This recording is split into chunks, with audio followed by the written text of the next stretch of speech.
Hello everyone and welcome to the Weekly Report. For Randall Riley, I'm Joshua Miller. Let's jump right into this week's report.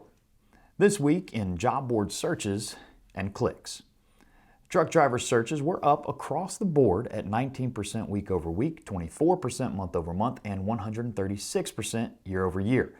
Clicks on truck driver postings were up 5% week over week and 9% month over month, but down 28% year over year. These numbers continue the trend we saw last week with both search volume and click volume on the rise.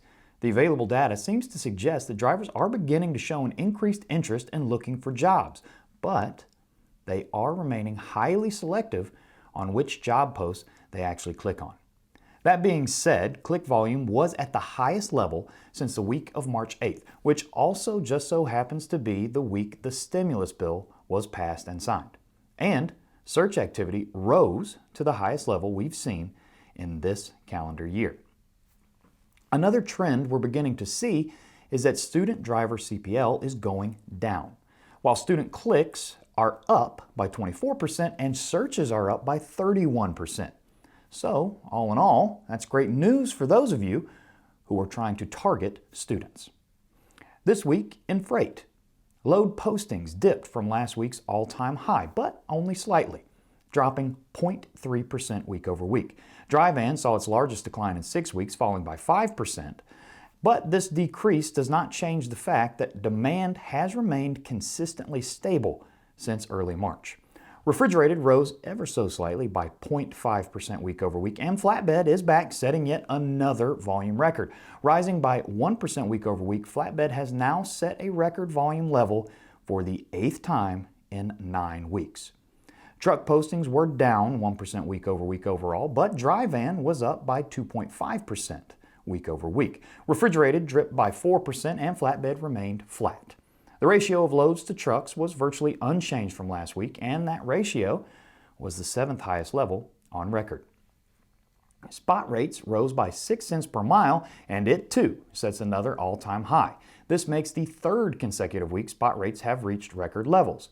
But just like last week, it was flatbed alone responsible for the increases. Flatbed rates increased by 9 cents week over week, while dry van fell by 4 cents and refrigerated dropped by 2 cents per mile week over week. The rising spot rate average highlights the overall trend we've mentioned here before about pay. In general, pay is consistently mentioned by drivers as a key influencing factor when it comes to changing to a new or sticking with their current fleet. If you are thinking about tinkering with pay, it's worth noting that guaranteed pay is the most popular among drivers. In today's competitive market, if you're going to try and stand out and use your pay to do so, you may want to consider that moving forward. Now, for our story of the week. Heavy truck order levels over the past 6 months or so have been unprecedented. Orders in March surpassed 40,000 units alone, and March was the 6th consecutive month to do so. Class 8 orders now total 372,000 in the last 12 months. Sales volumes this year will likely be determined by the manufacturer's ability to keep up with the elevated demand. Many OEMs are currently struggling to keep up with that high demand due to the semiconductor shortage we mentioned last week, in addition to worker shortages at the supplier plants. The bad news is this shortage of vital semiconductors is likely to last for at least the next few months. The worker shortages, however, could begin to ease as vaccinations increase and more people begin to re-enter the workforce. Shortages on other components shipped from overseas will unfortunately take a few months to work itself out due to the backups at shipping ports.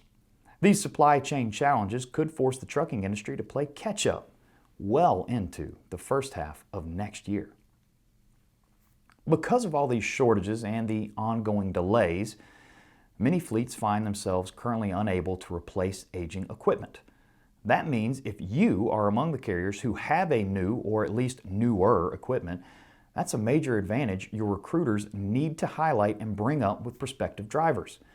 As inspection numbers begin to rise, having new equipment isn't just a perk for drivers. It could be an advantage that keeps them on the road longer instead of being dinged and having to deal with aging equipment, which means your drivers are happy and on the road, and your fleet is moving freight instead of dealing with inspection nightmares and repair headaches. And that does it for yet another edition of the Weekly Report. Join us back here next Wednesday morning for a look at all the latest data and another story of the week. Until then, have a great week, everybody.